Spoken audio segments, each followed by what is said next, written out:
If someone were to ask you right now to unfold the Somali piracy crisis, would you be able to succeed?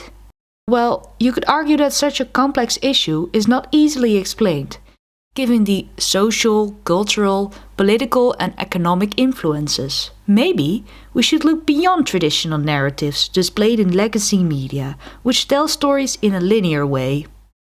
Interactive digital narratives might have a great potential to fill this gap in communication. In an interactive digital narrative, information is connected in a non-linear way.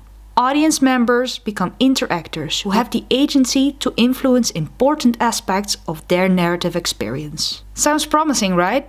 Yet, little empirical research has been done to this date to examine whether interactive digital narratives can represent complex issues. Today we're going to discuss the potential of interactive digital narratives and the affordances of agency and multiple perspectives in the documentary Last Hijack Interactive, which is a study performed by the following researchers. Let me introduce myself. My name is Iris Bogaert and I'm a 25-year-old freelance videographer and editor. However, I'm also a recent master's degree graduate in new media design. In my thesis about interactive narratives, I questioned to what extent do agency and multiple perspectives in an interactive digital narrative influence comprehension of a complex situation.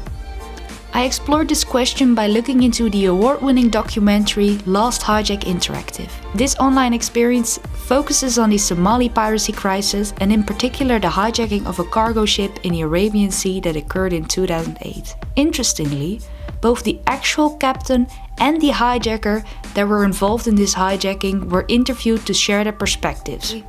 For each chapter in the story, users of the online interface can decide which side of the story they want to hear. Let's have a look at the first independent variable, multiple perspectives. When looking at the documentary, two perspectives are shown, the perspective of the captain and the perspective of the hijacker. However, you can also choose to watch both perspectives.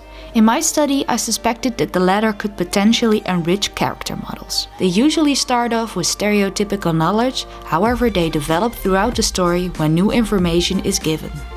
Thus, I expected that multiple perspectives lead to better comprehension of a complex situation than a single perspective. Another unique affordance of interactive digital narratives is agency. For each chapter, users are allowed to choose which character's perspective they want to see. In other words, they are provided with the building blocks to construct their own knowledge of the situation. The idea of constructivism and active learning has actually been widely researched. So for the second hypothesis, it was expected that having the agency to influence a narrative leads to a better comprehension of a complex situation than having no agency to influence a narrative. Within my thesis, I was able to do an experiment with 96 participants who were all students from Tilburg University in a lab setting. Participants were divided into 4 groups. The first comparison was between the agency and the no agency group. So I compared the participants who were allowed to choose which character they wanted to see with the participants who were not allowed to choose which character they wanted to see as they watched the video of both the perspectives. The second comparison was made between the multiple perspective group, the single perspective group of the captain, and the single perspective group of the hijacker. The dependent variable comprehension was divided into 2 measures.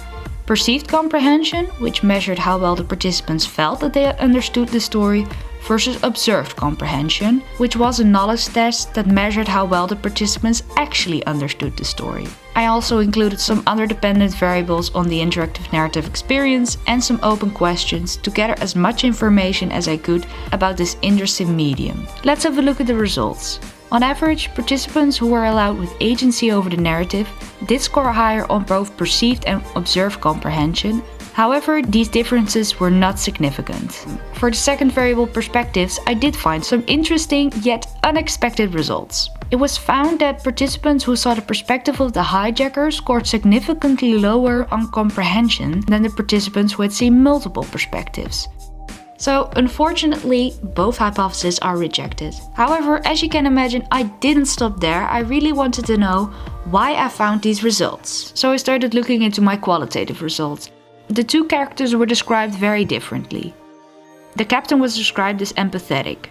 Someone who's able to see a bigger picture, someone who can reflect on what has happened to him and who changes his view on piracy. Whereas on the other hand, the hijacker was described as materialistic. He only has short-term goals like money, cars and women, and he really is a jerk who doesn't show remorse. When you look at the data from the other dependent variables, you see the same pattern. Participants who only saw the single perspective of the hijacker rated their narrative experience different than participants who saw multiple perspectives or participants who saw the single perspective of the captain. Participants who only saw the perspective of the hijacker scored lower on both enjoyment, curiosity and suspense. So essentially, this research demonstrated the different effects of a round character versus a flat character. One character really showed growth and development, whereas the other character remained the same throughout the story. Since participants weren't able to create an extensive character model about the character of the hijacker, their understanding scores were lower than the participants who experienced the captain's side or both sides of the story. What do we learn from this? In order to demonstrate the complexity of a situation, both researchers as well as creators need to keep in mind that rich characters are required from multiple sides of the situation. Lastly, when looking at the agency conditions, I discovered that there was a potential cognitive overload. Based on the screen recordings, I could see that participants were overwhelmed with the choices and didn't always watch the important parts of the story or watch the story in a chronological order. We might need to get used to new interactive media. We might need to script the interactors by providing them both with control as well as guidelines on how to interact with a non-linear narrative. In sum, this research really showed some interesting insights on a new medium. Thanks for watching and a big thanks to all my teachers from Tilburg University and the University of Arts of Utrecht who provided me with help for this research. You can find their links below, as well as a short paper that we created about this research, which can be found in the link in the description. If you want to see a video about my time at university, please click on the video on the left. Or if you want to know a little bit more about me, please go to irisbogaert.nl.